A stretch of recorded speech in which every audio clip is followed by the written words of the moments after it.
Even if you haven't watched Dave Chappelle's new special, Sticks and Stones, you're probably aware of the controversy surrounding it. You may also be aware of the fact that at one point Sticks and Stones had a 0% rating from critics on Rotten Tomatoes. The special was trending on most social media platforms when it was released, as were some of the articles written about it, such as those with eye-catching headlines like Vice's "You can definitely skip Dave Chappelle's new special, Sticks and Stones." This isn't anything new. Since his return to stand-up comedy, Dave Chappelle has received a lot of criticism for his material, in particular for his jokes about trans people. Dave had some jokes about trans people in this special too, as well as jokes about Michael Jackson's accusers and Louis C.K. So it goes without saying that there was going to be a lot of articles posted by the usual suspects. Among all of the woke takes, some were especially interesting, like this Complex article that suggested Dave is now being propped up by the far-right MAGA extreme of the nation. When I heard Chappelle was releasing a new special, I assumed there would be a slew of these articles, which is why I didn't immediately make a video about the topic. I noticed some similarities to the backlash against Louis C.K. when he returned to comedy, and I wanted to let these things play out a bit. Even though I assume most of you are familiar with the Louis C.K. story, I think it's worth going over the events again, because everything will make more sense in the end. Louis was accused by multiple women of sexual misconduct, stemming from events that happened in the 90s and 2000s, where Louis masturbated in front of them. While these accusations were coming out, there was an attempt by the media to claim that Louis had acted without the women's consent. However, 3 of the women said they agreed to it.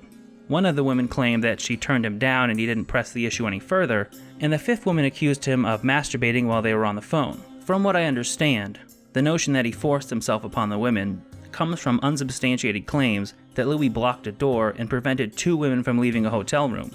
I don't know where these rumors came from, because as far as I know, this was not mentioned in any of the accounts the women accusing Louis gave. That didn't stop many outlets from perpetrating the rumor without ever citing a source. When this story broke, there were serious consequences for Louis. The premiere for his movie I Love You Daddy was cancelled.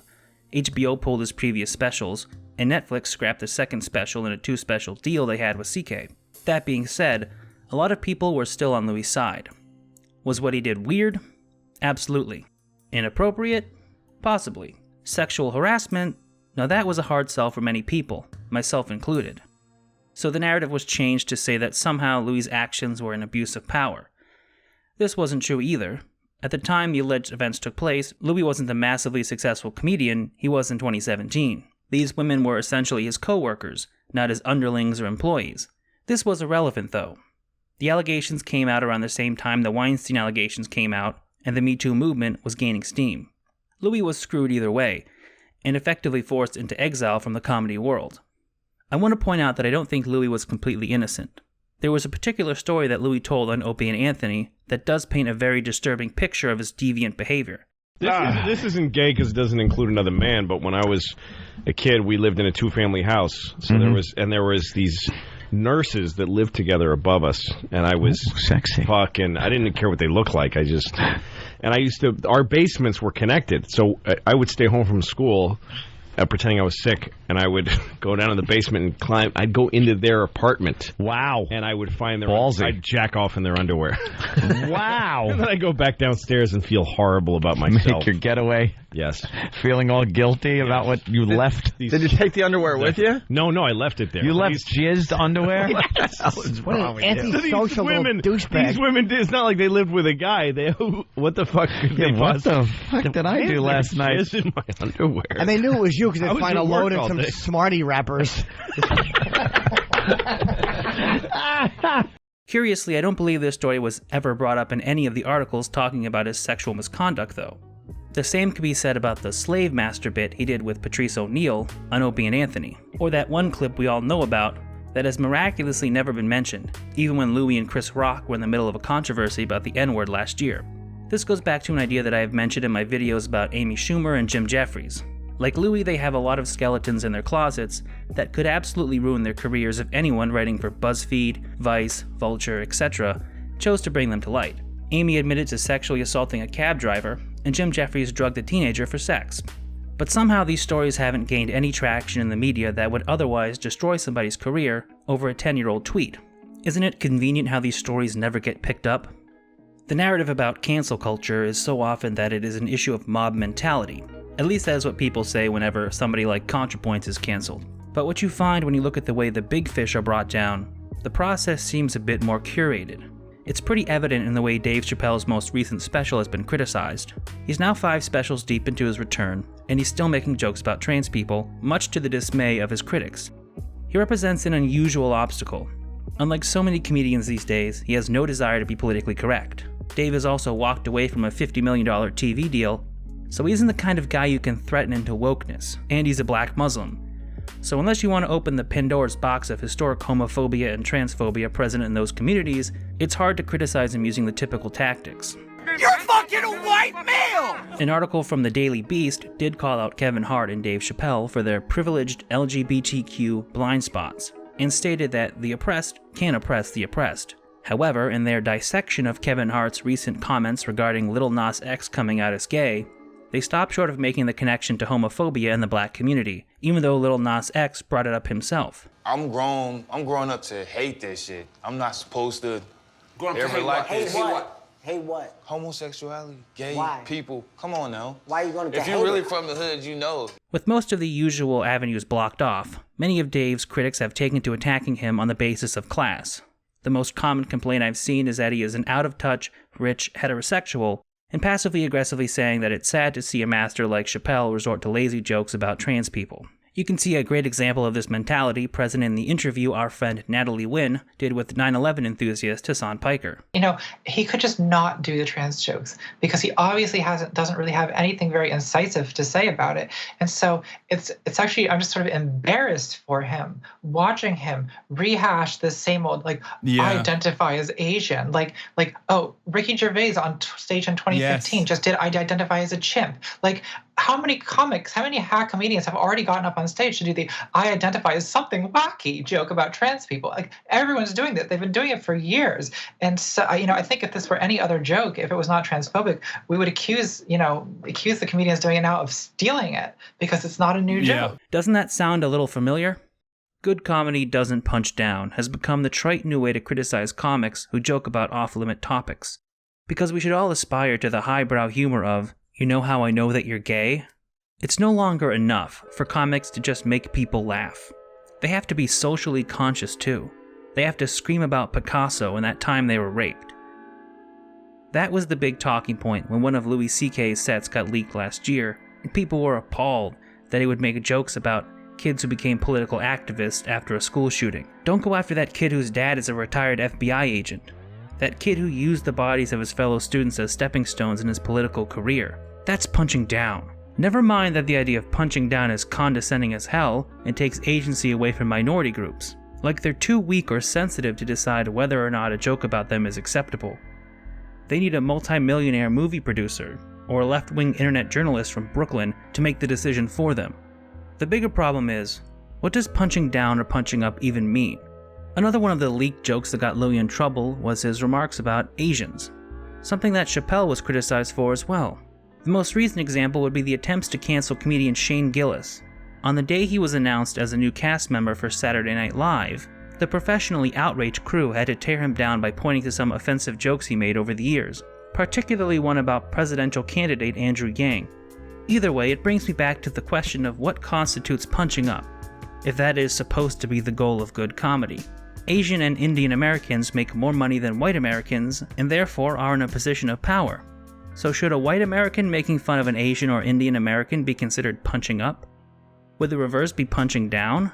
Or is it still against the rules because of some vague oppression that took place? Is that why horrendously unfunny comics like Harry Kondabalu are allowed to perform their lazy BuzzFeed brand jokes about white people?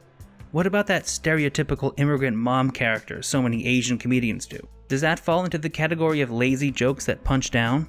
Ironically, calling people out for punching down has become the lazy way of criticizing comedians like Dave Chappelle. It's not that there aren't valid criticisms you can make of Sticks and Stones. I'm a big Chappelle fan, and this special is very good overall.